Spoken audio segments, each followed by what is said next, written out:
Tooth paste లో చూసినట్టయితే చాలా రకాల కెమికల్స్ ఉంటాయండి, జనరల్ గా ఎవరం గమనించాం మనం. టూత్ పేస్ట్ లో ఒక టైటానియం ఆక్సైడ్ అని ఒక కెమికల్ ఉంటుంది. ఇప్పుడు 2012 లో కూడా దాని మీద study, that can cause ADHD. మనం 2 years నుంచే వాళ్ళకి పళ్ళు తోగుతూనే ఉంటామండి విత్ టూత్ పేస్ట్. కానీ ఎప్పుడైనా అసలు ఈ టూత్ పేస్ట్ లో ఏముంటాయని ఎప్పుడైనా గమనించామండి? దాంట్లో ఉండే కెమికల్స్ ఏంటి వాటి వల్ల?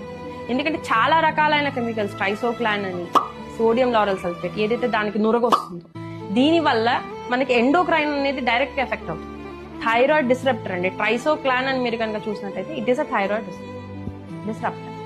ఎందుకు ఇన్ని థైరాయిడ్ వస్తున్నాయి అంటే వీ హ్యావ్ రీజన్స్ అండి. సో ఇలాంటి ఎన్విరాన్మెంటల్ ఎఫెక్ట్స్ కనుక మనం కనుక తెలుసుకుని వాటి నుంచి వాళ్ళని తక్కువ స్టార్ట్ అయిపోతుంది. ఫస్ట్ పనిలోనే మనం వాడేదే ఫుల్ గా కెమికల్స్ తో ఉండే